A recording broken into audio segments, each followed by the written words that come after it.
Aluminium के साथ में एक प्रॉब्लम है, यह थर्मल एक्सपेंशन बहुत ज्यादा करता है, यानी गर्मियों में ज्यादा एक्सपेंड करता है। इसकी वजह से एक टावर से दूसरे टावर के बीच में कंडक्टर का ऐसा झूला सा बन जाता है जिसको सैग बोलते हैं। सैग टेंशन के इनवर्स प्रपोजन में होता है, यानी जैसे जैसे कंडक्टर में टेंशन बढ़ेगा वैसे वैसे वायर टाइट होता जाएगा। लेकिन सर्दियों में इन कंडक्टर्स के बीच में अपने आप टेंशन क्रिएट होने लगता है। जनरली जब 300 मीटर की स्पेन होती है तो अराउंड 5 से 6 मीटर की सैग रेंज होती है। अब ट्रांसमिशन लाइन काफी हाइट पर होती है तो हवा इसके डायरेक्ट कांटेक्ट में आती है, तो हवा कंडक्टर के दोनों तरफ से ऐसे पास होती है जिससे एयर का फोर्स कंडक्टर पर लगता है। लेकिन कंडक्टर की वजह से इस एरिया में एयर का फ्लो हो ही नहीं रहा है, एक तरीके से यह खाली स्पेस की तरह एक्ट कर रहा है। तो इस एरिया में एयर ऐसे सर्कुलेट करने लग जाएगी जिसको वोर्टेक्स इफेक्ट बोलते हैं और कंडक्टर वाइब्रेट करने लग जाएगा।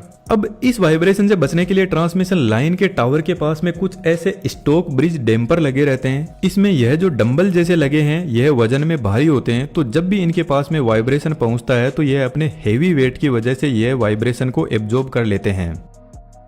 अब यदि आपने हाई वोल्टेज ट्रांसमिशन लाइन को देखा हो तो जब भी लाइन टावर के पास में पहुंचती है तो उसके पास में इंसुलेटर की स्ट्रिंग लगी रहती है और इन इंसुलेटर पर लाइन टर्मिनेट हो जाती है। अब लाइन को आगे कनेक्ट करने के लिए एक जंपर वायर से लाइन को टावर की दूसरी साइड में कनेक्ट किया जाता है। इसके पीछे कुछ रीजंस है। जब दो टावर के बीच में यदि कोई कंडक्टर ब्रेक हो गया तो सिर्फ टावर के बीच के कंडक्टर को ही बदलने की जरूरत है, लेकिन इस तरीके से यह टावर पर लाइन को टर्मिनेट करने से एक प्रॉब्लम भी क्रिएट होती है। जब लाइन के कंडक्टर को यहाँ पर इंसुलेटर के पास में कट किया जाता है तो इस कंडक्टर पर शार्प एज बन जाती है, जिसकी वजह से यहाँ पर इलेक्ट्रिक फील्ड की इंटेंसिटी बढ़ जाती है और इस वजह से लाइन का कंडक्टर ऐसे चमकने लगता है। अब एक्चुअल में चमकने से कोई प्रॉब्लम नहीं है, लेकिन यहाँ पर पावर का लॉस होता है और इस पावर लॉस को बचाना बहुत जरूरी है। तो फिर इंसुलेटर के पास में कोरोना रिंग लगाई जाती है। यह अलग अलग शेप की हो सकती है और इसका सिंपल काम है जो वायर की as per electric field concentrate हो रहा था इसको इवनली डिस्ट्रीब्यूट करना।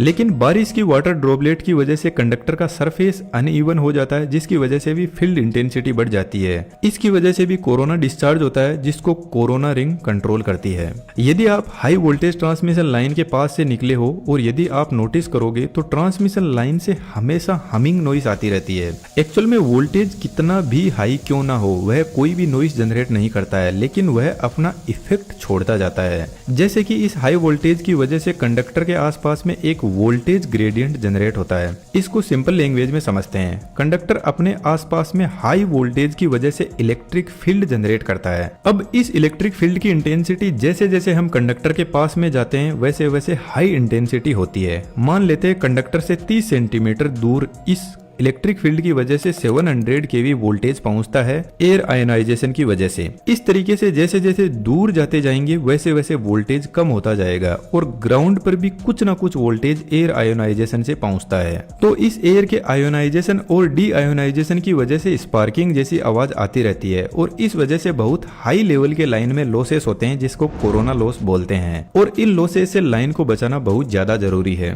तो फिर हाई वोल्टेज लाइन में बंडल कंडक्टर यूज में लिए जाते हैं, जिसमें एक ही फेज में 2 से ज्यादा कंडक्टर यूज में लिए जाते हैं, जिससे इन सभी कंडक्टर की रेडियस इंक्रीज होती है और जैसे जैसे रेडियस इंक्रीज होती है वैसे वैसे सरफेस इलेक्ट्रिक फील्ड कम होता जाता है और इलेक्ट्रिक फील्ड कम होगा तो कोरोना लॉस भी कम होने लगेंगे और जो हमिंग नॉइस आ रही थी वह भी कम होने लग जाएगी। अब बंडल कंडक्टर तो यूज में ले लिए, लेकिन इन सभी कंडक्टर को एक दूसरे से इक्वल डिस्टेंस पर मेंटेन करना जरूरी है। इसके लिए उनके बीच में स्पेशल डैम्पर लगाए जाते हैं। यह डिस्टेंस तो मेंटेन करते ही है, इसके अलावा वाइब्रेशन को भी कंट्रोल करते हैं।